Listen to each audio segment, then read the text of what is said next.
ونستغفره ونتوب إليه ونعوذ بالله من شرور أنفسنا وسيئات أعمالنا من يهده الله فلا مضل له ومن يضلل فلا هادي له أشهد أن لا إله إلا الله وحده لا شريك له وأشهد أن محمدا عبده ورسوله لا نبي بعده يا أيها الذين آمنوا اتقوا الله حق تقاته ولا تموتن إلا وأنتم مسلمون يا أيها الناس اتقوا ربكم الذي خلقكم من نفس واحدة وخلق منها زوجها وبث منهما رجالا كثيرا ونساء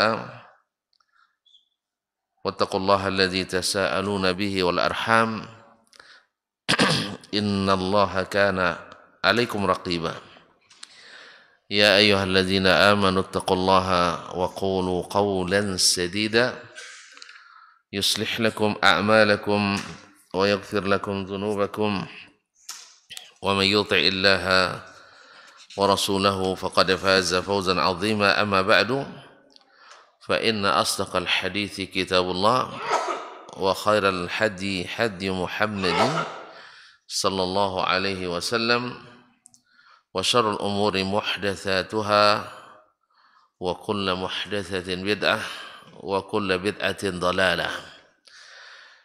Kaum muslimin, kaum muslimat, al-hadirin wal hadirat wal musyahidin wal musyahidat wal mustami'in wal mustami'at, bapak dan ibu-ibu, saudara-saudari, para alim ulama, nini mama, tokoh adat, tokoh masyarakat, hadirin wal hadirat, mustami'in wal mustami'at wal musyahidin wal musyahidat dimanapun berada, yang saya muliakan, yang saya hormati, yang saya cintai. Alhamdulillah, nikmat Allah sentiasa menyertai kita.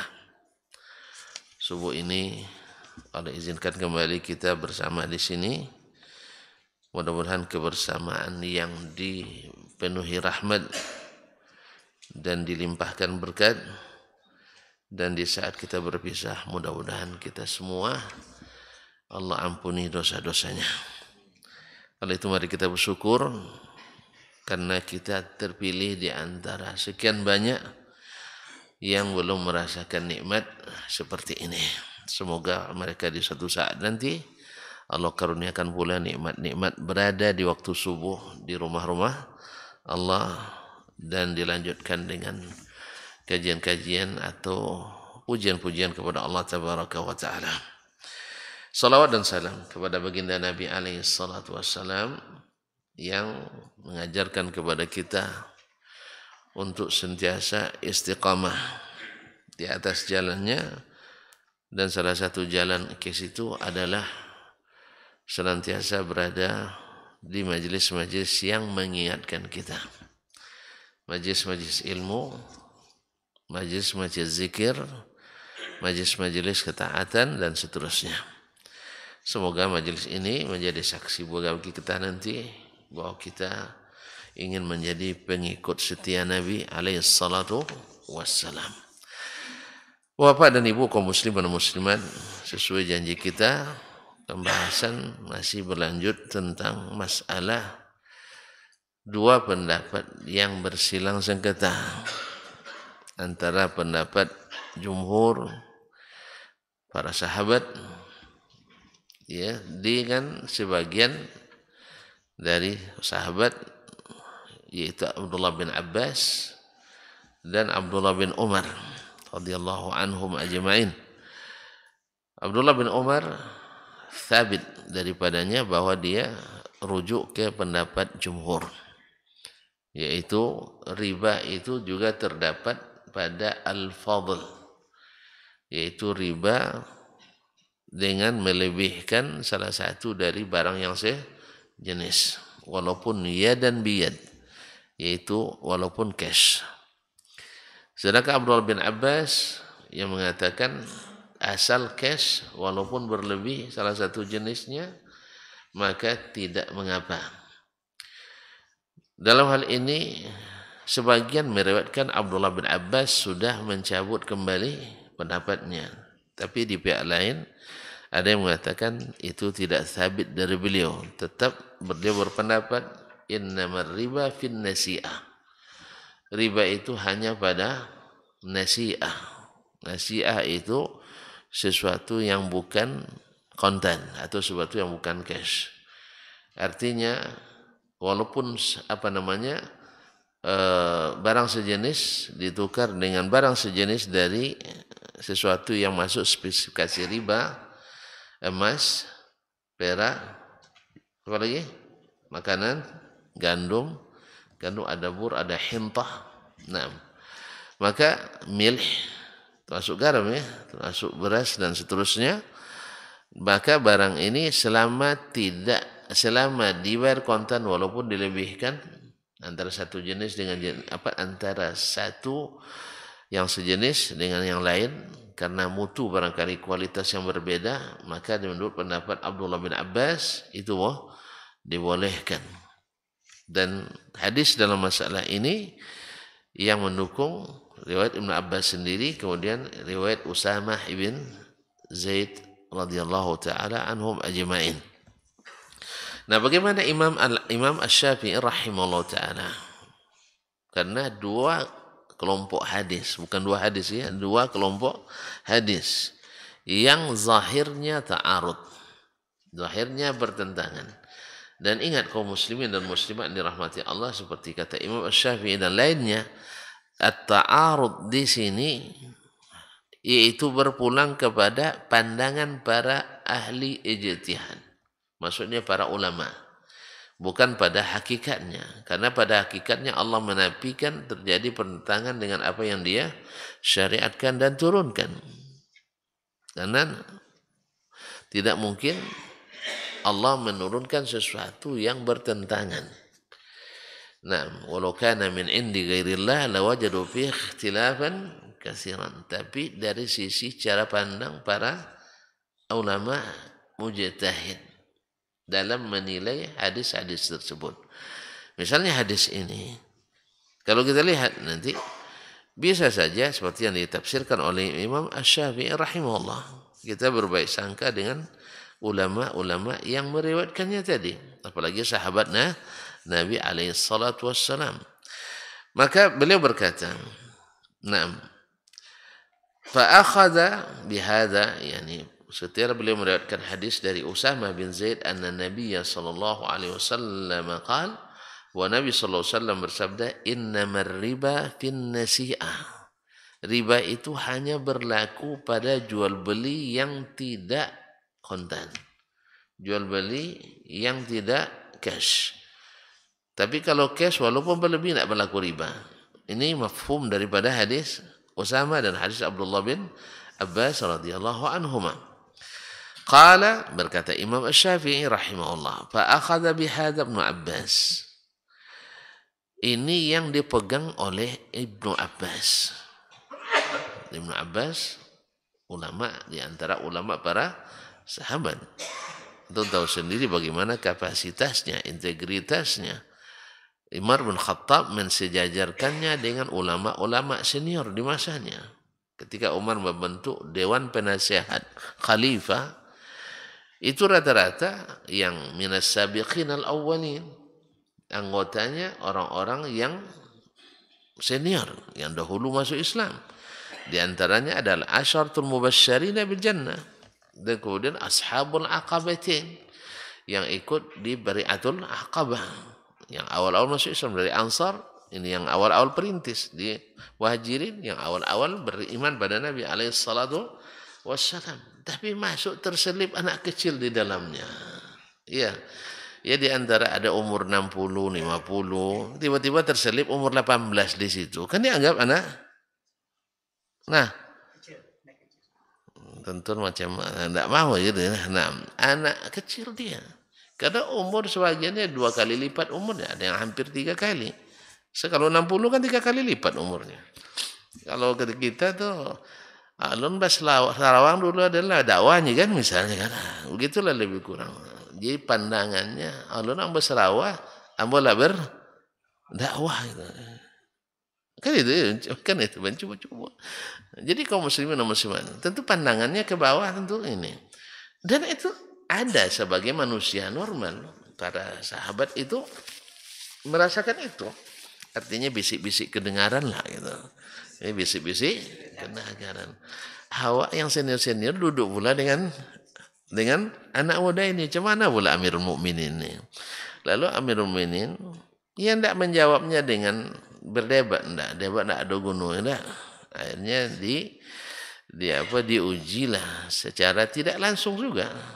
Ya Umar kan cerdas sampai kekuatan kemana-mana. Diuji dalam suatu masalah ada ayat dimintalah mereka di dalam rapat ibarat rapat Dewan Penasehat ini. Ternyata rata-rata jawaban mendasar sekali yang lain. Tapi yang mendalam jawabannya adalah ibaratnya yang tersurat rata-rata jawabannya. Tapi pas Abdullah bin Abbas menjawab dengan tersurat dan yang tersirat. Akhirnya mereka paham, oh ini sebabnya kenapa Abdullah bin Abbas jadi disejajarkan atau diminta oleh Umar untuk duduk di situ. Cuman lihat orang tuanya paham. Siapa orang tuanya? Abbas. Senior. Ya, paman Nabi alaihissalam bilang ke anaknya pesan. Ini adab yang kadang-kadang jarang kita perhatikan hari ini. Awak baru semanus mahasiswa semester 1 dan 2. Nah, teriak-teriak kepada presiden. Kan itu kan tidak pas. Hati-hati kita mahasiswa ini. Ya teriak-teriak nunjuk-nunjuk rektor, nunjuk-nunjuk dekan. Nunjuk dosen kita aja sebenarnya sudah melanggar. Apalagi nunjuk-nunjuk hidung presiden. Alhamdulillah. Jadi kaum muslimin dan muslimat ini juga adalah presiden kurang baik sebenarnya, tapi karena negara ini demokrasi, itulah yang diajarkan oleh demokrasi, sehingga kadang-kadang kita kurang menjaga adab. Nasallallahu alaihi afiyah. Kaum muslimin dan muslimat, kepada mandang semuanya, saya cerita politik pula di sini.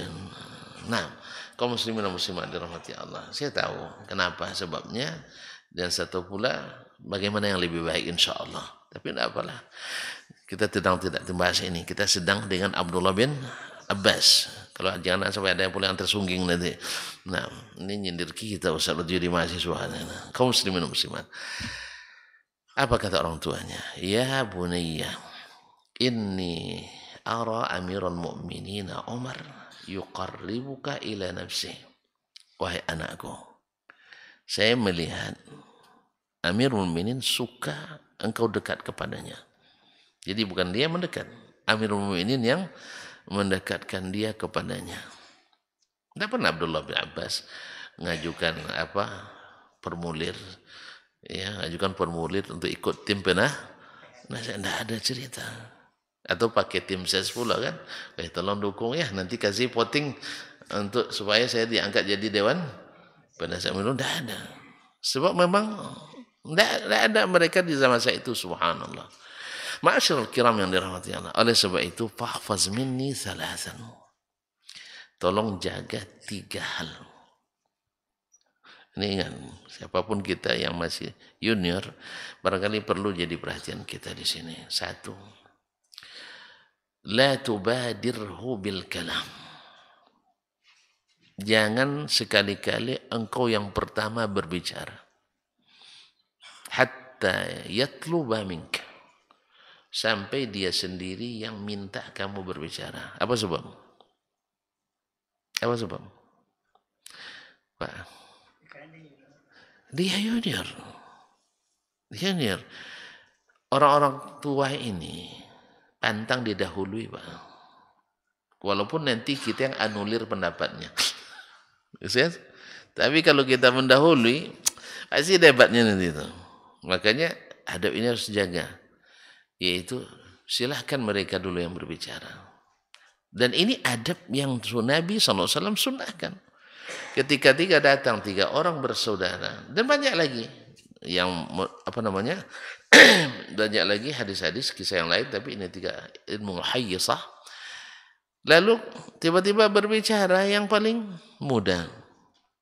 Apa kata Nabi SAW? Kabir, kabir, kabir, kabir. Mulai siapa yang senior dulu. Mulai yang senior dulu. Senior di sini tentu satu senioritas umur yang pasti yang paling utama diperhatikan oleh dalam bab adab ini kan senior umur ya. Nah, ma'asyiral kiram dirahmati Allah SWT. Ini kadang-kadang di majelis kita sendiri orang-orang yang kadang berilmu, kadang para dai, kadang ini luput juga kadang ini Pak. Ya, saya sering mengikuti. Kadang-kadang yang dibicarakan biasa-biasa saja, tapi semacam ada ini perlombaan supaya lebih cepat. Siapa cepat siapa dapat. Nah, ini adab yang sering kita lupakan. Saya pernah beberapa kali rapat kalau dengan orang Arab tuh ini yang sangat diperhatikannya. Ya, pernah saya ikut rapat, yang pimpinan rapatnya orang Arab. Ya Syekh kami lah, dia bilang, man minkumul akbar, siapa di antara kalian, kan ada banyak nunjuk tu kan, siapa yang paling senior di antara kalian umurnya. Tengok kiri kanan ternyata awak pula yang paling senior kan. Nah, akhirnya dipersilahkan saya dulu. Padahal yang lain sudah nunjuk, saya tidak nunjuk karena memang saya dalam majelis pada umumnya saya pilih terakhir. Apa sebab? Kan terakhir bahan kita banyak Pak. Bahan kita banyak. Ya selalu awalnya tidak terlintas dalam pikiran. Mungkin di awal kita punya 2 ide saja. Ngomong Syekh, timbul ide baru dari omongannya. Dan pasti yang terakhir pasti lebih rapi ininya. Ya kan? Kan pengikat itu di belakang kan. Baik dengan Al-Fatihah itu di belakang. Kaum muslimin dan muslimat. Yang pertama. Yang kedua, andainya yang ide kita itu tak diterima, yang ingin kita sampaikan, rupanya disampaikan oleh kawan-kawan. Tahu lawan dah. Iya dah. Untung saya tidak sampaikan tadi, ternyata tidak masuk. Nah, andainya diterima, kita jadi pendukung yang baik. Jadi lebih baik saya pilih yang terakhir. Pada umumnya ya, saya tidak mau yang pertama. Duduk pun saya tidak suka juga di depan. Apa sebab depan AC-nya dekat sekali. Iya, ya sekali. Kemudian kalau permisi payah. Ya kan? Permisi payah. Gitu. Melewati orang-orang. Biasanya saya pilih paling di kelas pun begitu. Saya tidak suka paling depan, tapi tidak suka juga paling belakang. Ya. Kecuali di belakang Syekh langsung itu lain ya. Nah, kaum muslimin dan muslimat dirahmati Allah SWT. Ini yang pertama nasihatnya. Jangan engkau memulai berbicara sebelum diminta. Karena Nabi katakan kabiru. Dimulai dari yang lebih tua dulu atau yang lebih senior. Yang kedua, la tubshi lahu sirra. Ingat, yang kedua, jangan kau buka rahasia yang terjadi dalam pembicaraan itu.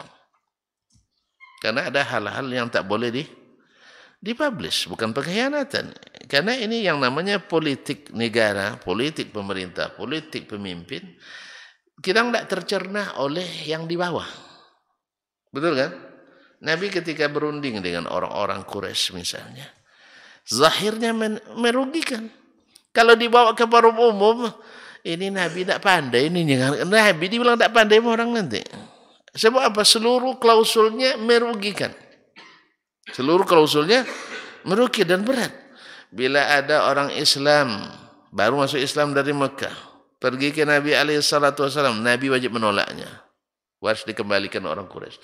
Orang Islam dikembalikan pada orang kafir. Apa jadinya? Merasa gitu kan? Tapi Nabi terima. Nabi terima. Kalau ada orang Islam yang murtad kembali ke Mekah, orang Mekah tidak wajib mengembalikan ke Nabi. Zahirnya zalim. Dia akan membuka rahasia orang-orang Islam. Tapi Nabi terima. Kenapa Nabi terima? Dia bilang, ana Rasulullah. Ketika di debat apa di keberatan, ada opsi keberatan dari senior sahabat seperti Umar, ya Rasulullah, Kita ini merugikan semua poinnya. Ya Umar, percaya ini Rasulullah SAW. Ini Rasulullah, saya bicara ini dengan wahyu. Kalau sahabat, kalau dia bilang wahyu, bukan lagi pendapat, dah diam dia.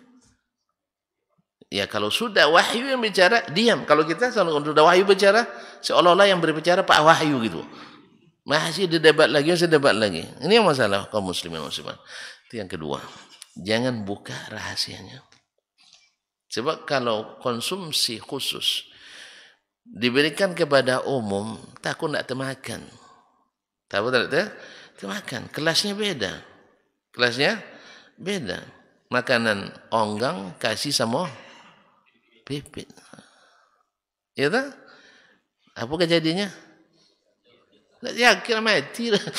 Nah, makanya masalah-masalah besar itu, masalah-masalah besar bukan konsumsi kami yang baru belajar, mahasiswa-mahasiswa, bukan konsumsi mereka.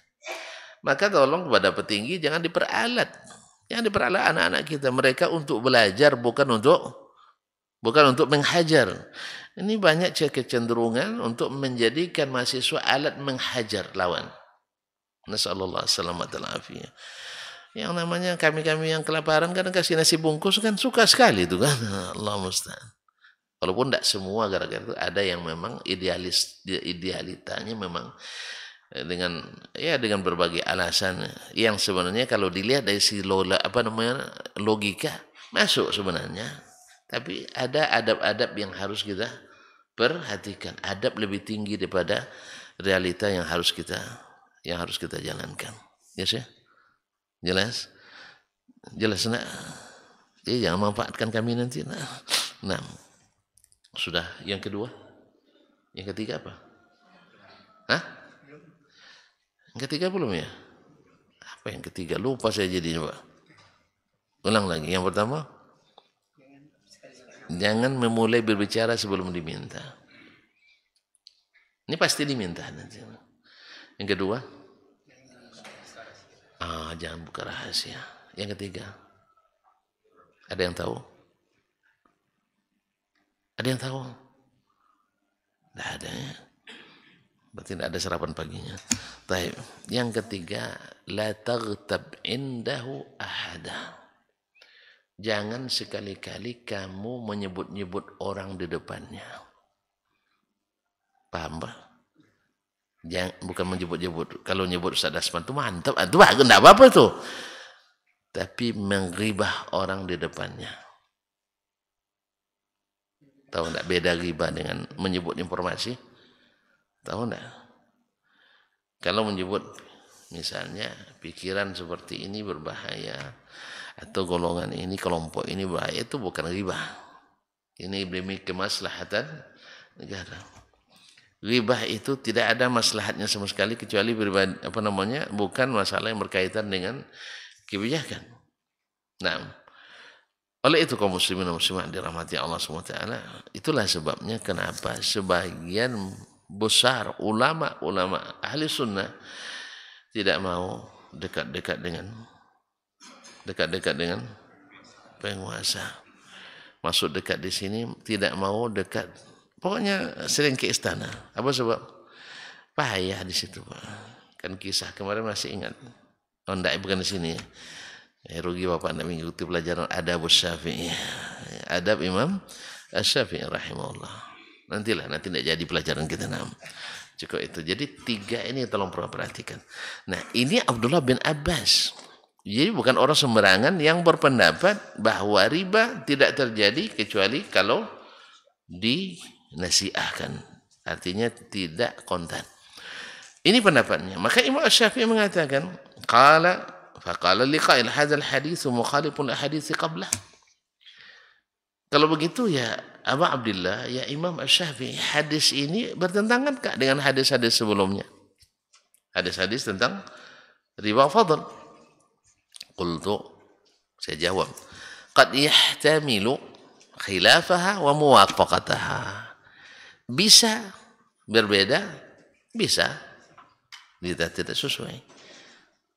Jadi kalau bisa dikompromikan. Inilah strategi pertama yang dilakukan oleh para ulama fuqaha ahli hadis. ketika terjadi dua riwayat atau dua kelompok dalil yang zahirnya bertentangan, mereka berusaha sekuat mungkin al-jam'u ma amkan aw la, mengkompromikan antara dalil itu, kalau masih memungkinkan lebih diutamakan. Maka Imam Syafi'i katakan mungkin bisa dikompromikan, mungkin bisa tidak. Nah, gimana caranya? Qala wa bi ayyi syai'in yahtamilu muwafaqatah.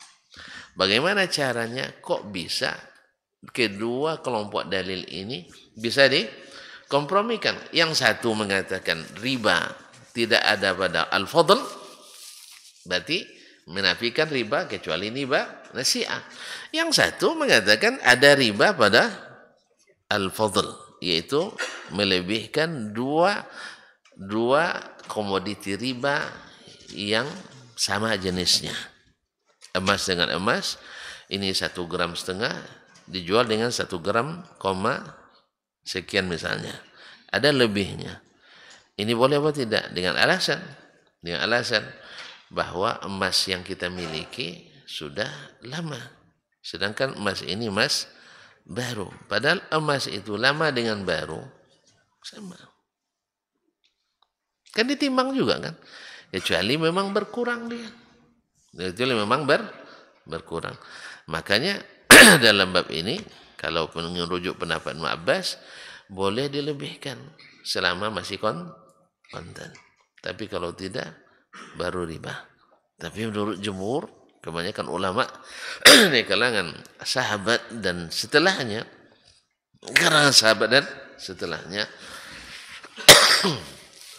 mengatakan itu berlaku riba. Nah, seperti akan jelaskan. Qultu, kata Imam Syafi'i, saya katakan, qad yakunu Usamah radhiyallahu anhu, bisa saja. Ini masih kemungkinan. Sebab tidak ada sesuatu yang nyata dari Usamah mengatakan itu. Tapi Imam Syafi'i mencoba mencari kemungkinan itu. Qad yakunu Usamah sami'a Rasulullah sallallahu alaihi wasallam yus'alu 'anil sinfainil mukhtalifain. Mungkin Usamah mendengar Rasulullah ditanya tentang dua yang berbeda jenisnya, atau dua jenis yang berbeda.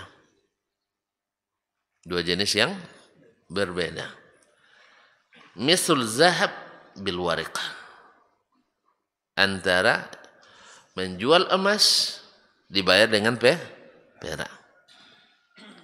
Wat tamri bil hinta, atau kurma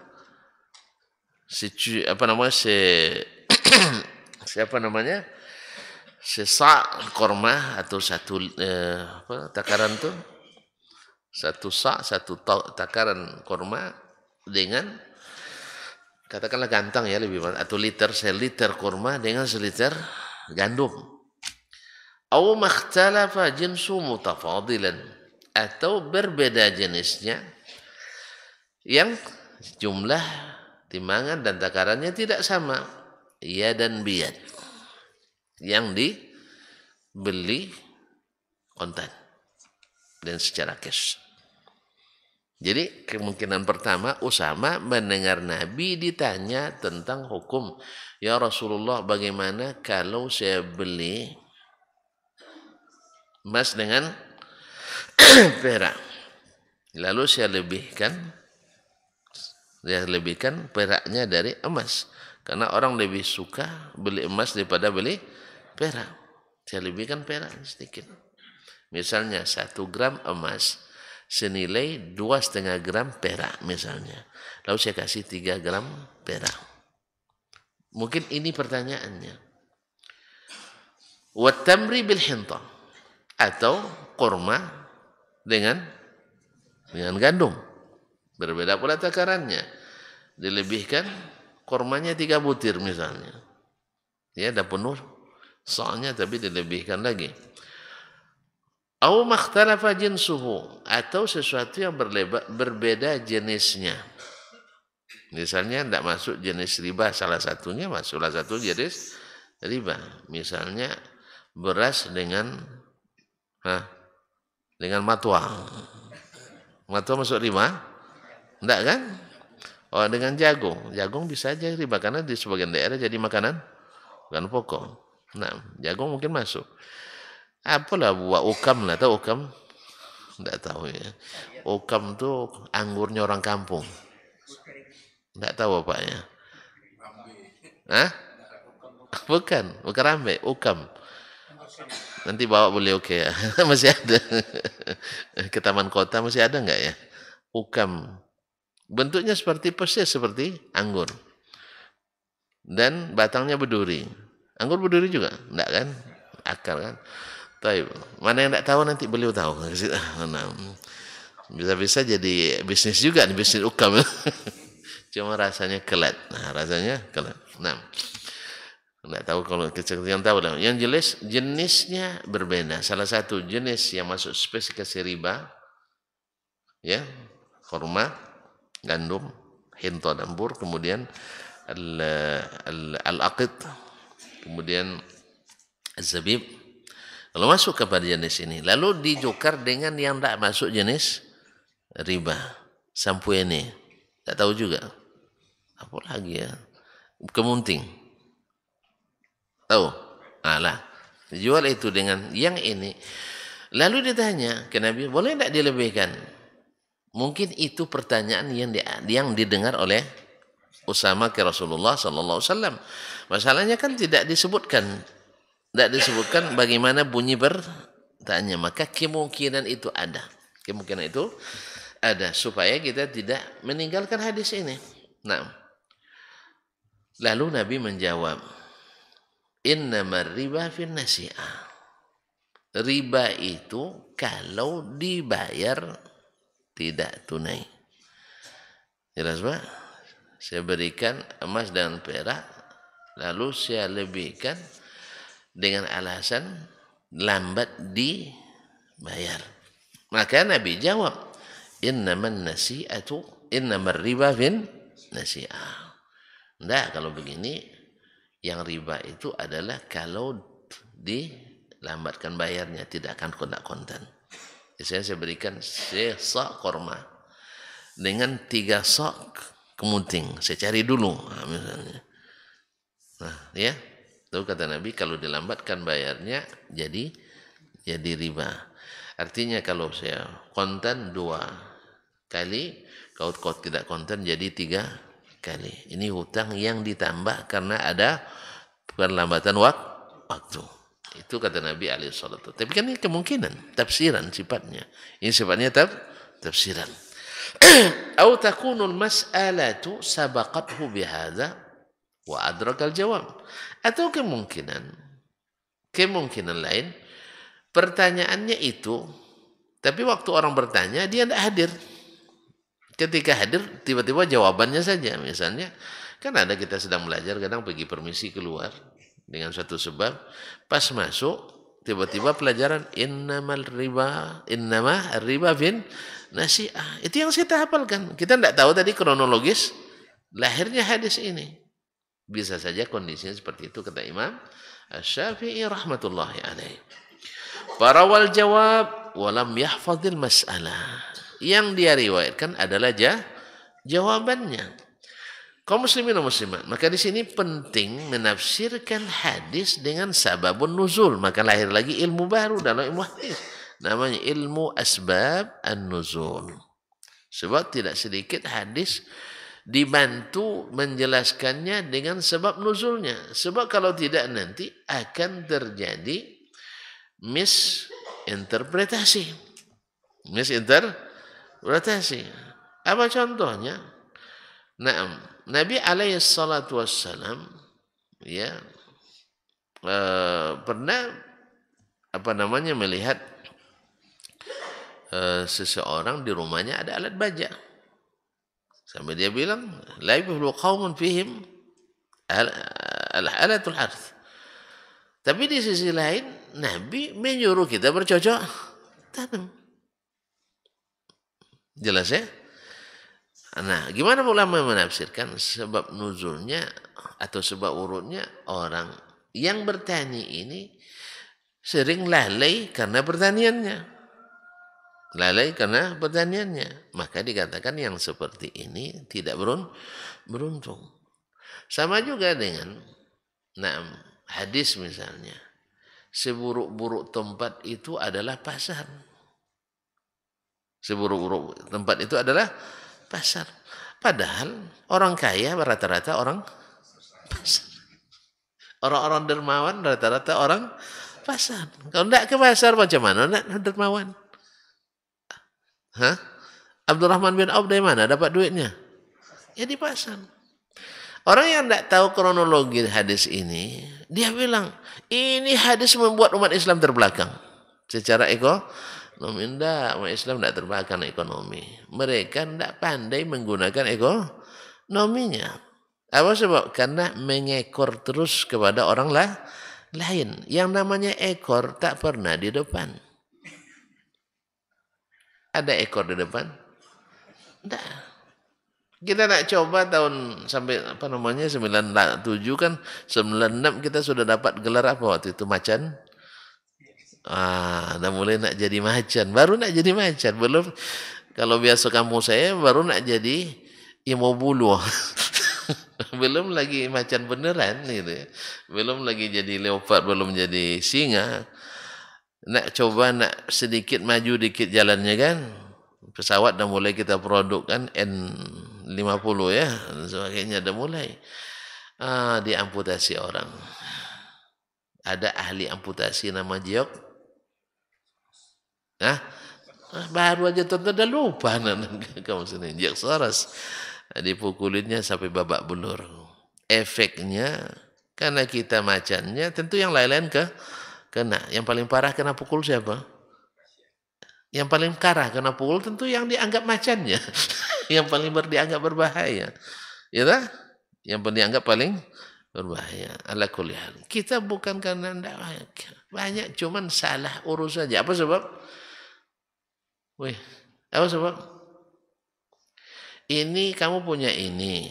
Ya kelolalah. Enggak, ocu aja lah. Ocu aja lah. Kan dulu kan ocu tuh. Akhirnya masuk ocu Amerika. Kan gitu. Iya kan? Akhirnya mereka ambil berapa persen? Enggak tahu Pak. Enggak usah dihitung-hitung nih. Bikin nangis-nangis air mata aja gitu. Dulu di masa-masa baru dulu lumayan lah 65, 62%, 63% untuk mereka. Turun ke bawah, naik lagi untuk mereka. Turun ke bawah lagi, hampir tidak ada lagi untuk kita. Jadi kita yang sebenarnya suka jadi ngekorin orang. Ekonomi kita mengikut orang-orang kapitalis. Dah puas dengan kapitalis mulai ngarang-ngarang ke mulai ngarang-ngarang ke komunis, sosialis.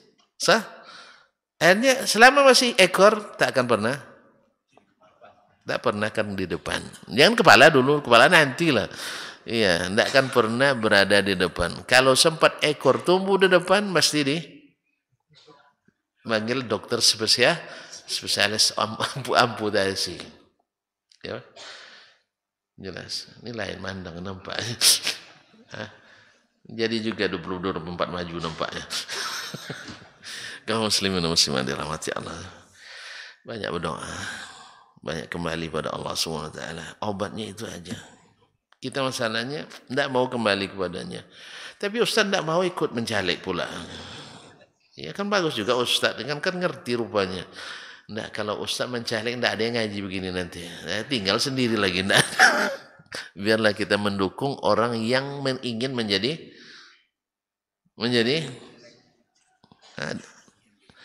yang di kepala katanya. Nah, yang minimal jangan terlalu mengekor. Minimalisirlah. Yang suka mengekor itu ekor selalu di belakang. Jelas? Enggak jelas juga. Atau kita buat tim sukses lagi. Kaum muslimin yang dirahmati Allah SWT. Jadi ini yang yang dianggap atau diusahakan oleh Musyafi'i untuk mengkompromikan dalil itu. Au syakka fiha, atau dia syak, ragu dalam masalah itu. Li'annahu laysa fi hadithi ma yanfi hadza an hadits Usama. Karena tidak ada di dalam hadis itu yang hadis Usama maksudnya yang menafikan riba al-fadl. Tidak ada yang menafikan riba al-fadl. Naam.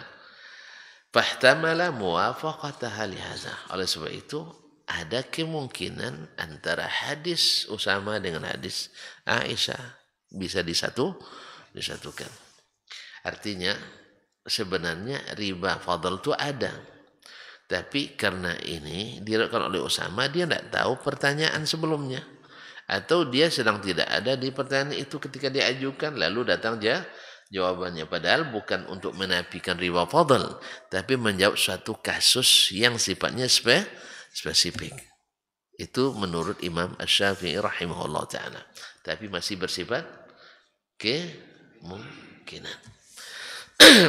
Faqala falima qulta yahtamilu khilafah. Kalau begitu tadi kan kamu katakan wahai imam, kemungkinan juga berbeda. Berlawanan. Ada kemungkinan berlawanan. Qultu li ibn Abbas allazi rawahu. Saya katakan berlawanan.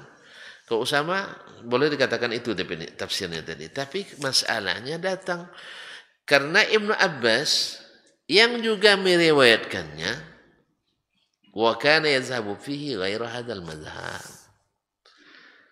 Ibnu Abbas yang meriwayatkan hadis itu berpegang teguh dengan itu bahwa riba hanya pada nasi'ah. Artinya dia menafikan riba al-fadl. Ibnu Abbas radhiyallahu taala. Jadi kaum muslimin dan muslimat, khilaf dalam satu masalah ini besar kan? Dosa besar tidak riba? Kenapa antum tidak keluarkan Ibnu Abbas dari Ahlussunnah? Nah, ini kan kita ini kan dia kadang-kadang asal khilaf dikit. Ini mohon maaf tuan-tuan. Ini gara-gara jenggot ini kadang-kadang jadi masalah besar gitu. Padahal mana yang besar, dosa riba atau dosa cukur jenggot? Riba besar. Tapi Abdullah bin Abbas tidak pernah dikeluarkan oleh sahabat. Hati-hati dengan Abbas. Riba katanya boleh katanya. Ini kaum muslimin. Padahal cukur jenggot dosa besar, dosa kecil. Nah, itu yang jadi masalah. Berkata Imam, antum bilang Imam Nawawi, antum tidak setuju nanti. Nah, berkata Imam Muhammad bin Shalih bin Utsaimin rahimahullah. Saya nukil yang sekarang aja. Kadang-kadang orang lebih senang dengar Utsaimin daripada dengar Imam Nawawi. Saya Utsaimin katakan, cukur jenggot itu tidak masuk dosa besar. Demikian juga dari Ibnu Rajab dalam Jami' Ulumul Hikam. Cuman kalau terus dosa kecil dilakukan terus jadi itu. Asalnya cukur jenggot itu dosa kecil. Bagi yang mengatakan haram ya. Nah, dosa kecil. Apa sebab disebut dosa kecil? Ini apa dosa besar tuh? Dosa besar itu diancam dengan neraka. Tidak ada hadis satupun tentang masalah ini yang mengancam yang mencukur jenggot dengan neraka. Jelas. Diancam dengan laknat juga tidak ada. Jelas. Ini boleh mikir-mikir, saya cari nanti. Ustaz, carilah tidak apa nanti. Carilah nanti. Nah, kan saya bilang tidak ada ancaman itu. Diancam dijauhkan dari rahmat juga enggak ada. Atau terancam tak dimasukkan surga, enggak ada. Misalnya orang yang mengadu domba tidak mencium bau surga, ada kan? Ya tak? Nah, yang seperti ini dosa besar. Orang yang meriba, mencukur amalannya, terhalang masuk surga. Orang berhutang, ruhnya tidak terima dan sebagainya masih. Tapi kalau sudah enggak. Cuman kenapa kok jadi besar? Nah, karena dia setiap panjang dia cukur, setiap panjang dia cukur, akhirnya menumpuk dosa kecilnya. Makanya tuan-tuan kalau sudah biasa berjenggot, maju imam yang cukur jenggot pasti tidak nyaman. Nah, itu masalahnya. Tapi sah tidak sholatnya? Alhamdulillah. Alhamdulillah. Ini nanti dipitnah sana nggak berjenggot, tidak ada boleh jadi imam di situ. Di sini iyalah mana boleh. Tapi maksudnya Siapapun imam, yang fasik pun boleh jadi imam, kecuali fasiknya menyebabkan dia keluar dari Islam, itu enggak.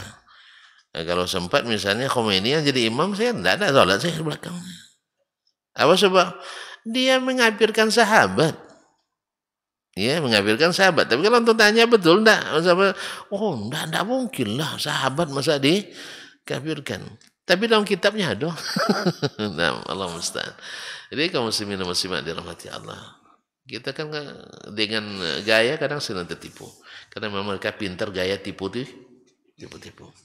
Kaum muslimin dan muslimat dirahmati Allah. Jadi Abdullah bin Abbas, ini masalahnya khilaf itu biasa.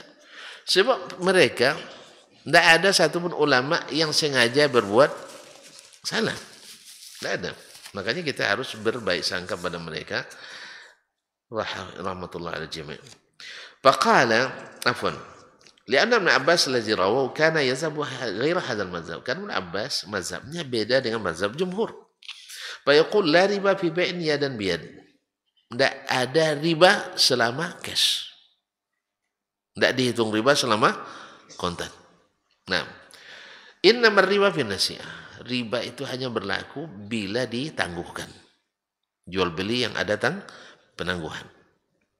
Jelas, baik kedua belah pihak maupun salah satu pihak. Misalnya sepakat sekarang emas 1 gram dengan emas 1,00 gram. Tapi nanti ya, kapan? Misalnya tanggal 28 misalnya, dan seterusnya. Itu kata Ibn Abbas baru riba. Tapi kalau sekarang, oke. Jelas? Nah, ini yang membuyarkan kembali kemungkinan yang disebutkan oleh Imam Asy-Syafi'i tadi di hadis Usama. Faqala famal hujjah in kanat al-ahadits qablahu mukhalifatan fi tarki ghairihi. Kalau begitu, mana yang kamu pilih ya Imam? Kalau dipilih hadis Usama, hadis yang diriwayatkan oleh jumhur seperti Aisyah, Zaid bin Thabit dan umumnya para sahabat, ada dalil kita meninggalkan hadis kelas Ibnu Abbas tadi. Karena sekarang kalau tidak bisa dikompromikan terpaksa salah satu ditinggal. Makanya meninggalkan imam dalam satu masalah itu masalah biasa. Ini tidak boleh keluar mazhab Syafi'i. Suruh umrah langsung keluar dari mazhab Syafi'i. Tidak boleh keluar dari mazhab Syafi'i. Kalau tidak ada ahli sunnah nanti suruh belanja ke Indomaret langsung pakai mazhab non Syafi'i. Banyaklah. Jelas ya? Jadi tidak ada kewajiban. Tidak mungkin seorang istiqamah dengan satu mazhab dalam segala masalah. Tidak mungkin. Buktinya pas zakat fitrah dia pulang yang mati-matian membela untuk bayar pakai duit. Tidak ada dalam mazhab Syafi'i boleh bayar dengan duit. Berarti keluar juga dari mazhab. Kenapa antum keluar untuk tidak boleh keluar dari mazhab? Semua kita. Dan ini manhaj yang benar. Ini manhaj yang sahih yang dicontohkan oleh Nabi SAW pada sahabatnya. Ketika terjadi khilaf di antara dua sahabat, sampai ke Nabi hilang khilaf. Kalau kita khilaf dalam suatu masalah, bawa ke hadis Nabi, kalap dia. Tambah kalap. Kalap apa? Sebab Nabi tidak pandai berbicara bahasa Arab. Karena apa? Oh, ini perkataan Nabi ini ada interpretasi 50 pendapat dalam menafsirkannya. Ya, dulu sahabat paham dengan ucapan langsung Nabi, kok kita harus menjadikannya 50 makna? Mana ada bahasa yang pada asalnya, ya, sekarang saya bicara nih, antum setiap kata yang saya sampaikan 50 makna, bisa? Pasti yang secara fitrah langsung paham, Pak ya. Iya, Pak ya. Kita bilang iya, Pak, paham, iya. Ketika tidak, ya tidak. Ya seperti kita mengatakan tadi, semuanya dengan bahasa zahir, bukan bahasa yang tidak dipahami, rumus-rumusnya tidak tahu orang. Tidak ada bahasa dunia ini kecuali secara fitrah dipahami. Paham Pak ya? Nah pahamnya. Pasti yang saya tanya, yang maksud paham Bapak itu yang saya katakan tadi kan, bukan semua masalah kan? Kan itu, semua secara fitrah itu yang dipahami orang. Ini tidak.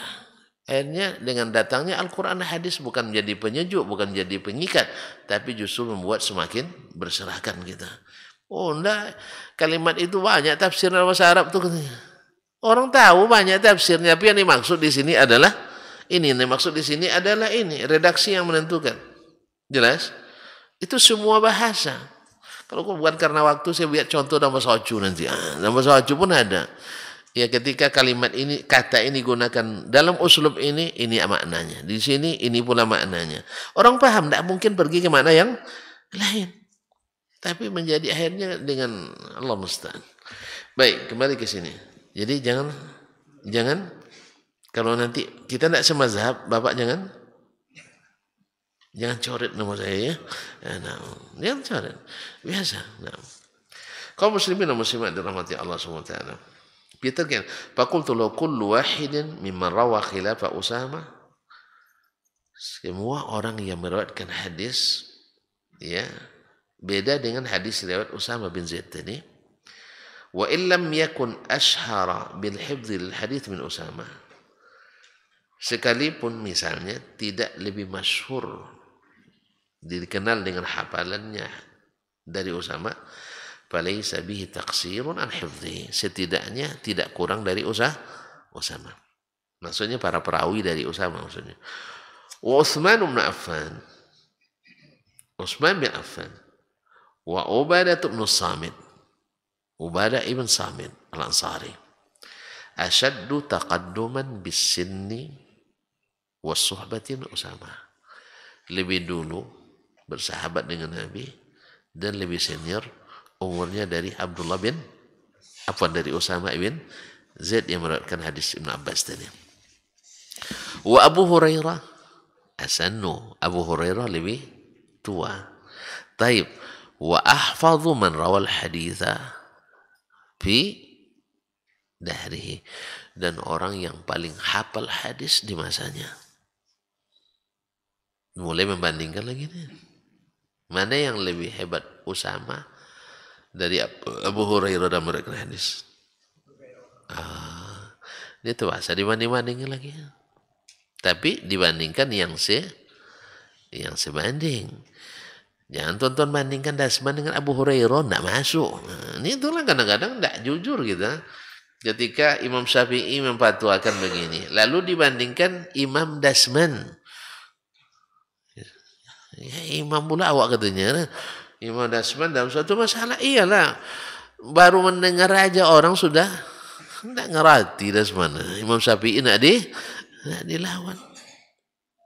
Ini ketidakjujuran yang sering terjadi dalam membahas satu masalah. Dibuatnya pendapat Ibnu Taimiyah misalnya.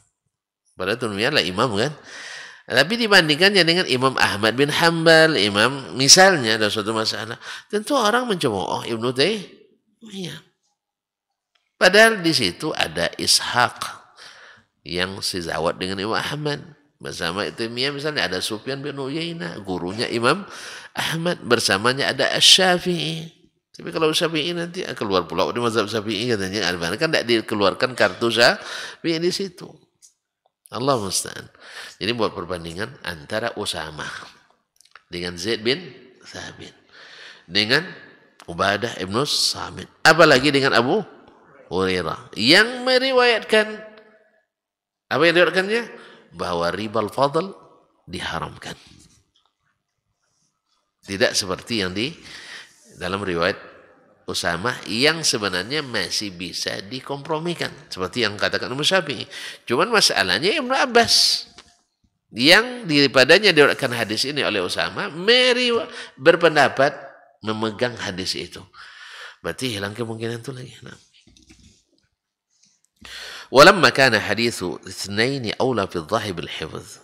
Nah, tatkala kita tahu bahwa hadis yang diriwayatkan oleh dua orang lebih utama dihafal, lebih dihafal daripada yang diriwayatkan oleh satu orang. Wa ayyum fa anhu al-ghalat min hadin wahid, dan kesalahan dua orang lebih jauh dari kesalahan satu orang. Artinya satu orang meriwayatkan lebih mungkin salah dibanding kalau dua orang yang meriwayatkan. Ini tentu saja dua-duanya kan tadi orang-orang yang thiqah. Kana hadithul aktsar alladhi huwa ashbahu yakuna aula bil hifz.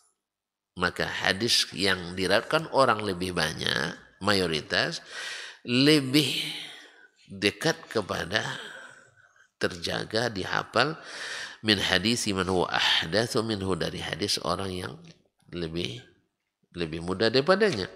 Wa kana hadithu khamsatin, dan hadis yang diriwayatkan oleh 5 orang, awla ayusara ilaihi min hadithi wahid, lebih patut untuk dijadikan pegangan dari hadis yang diriwayatkan oleh satu orang. Dari satu orang. Maka Imam Asy-Syafi'i di sini, karena masalahnya tak mungkin dikompromikan.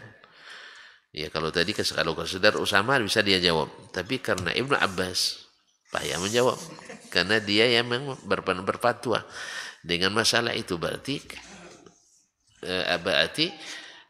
bertentangan langsung dengan hadis yang diriwayatkan oleh Aisyah, Ubadah bin Samit, Zaid bin Thabit, Abu Hurairah radhiyallahu taala anhu dan selainnya. Sehingga dengan demikian di sini Imam Asy-Syafi'i rahimahullah mentarjih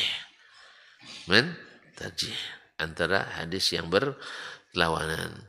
Sehingga dengan demikian kesimpulannya kembali ke mazhab jumhuril ulama, yaitu bahwasanya ribal fadl diharamkan.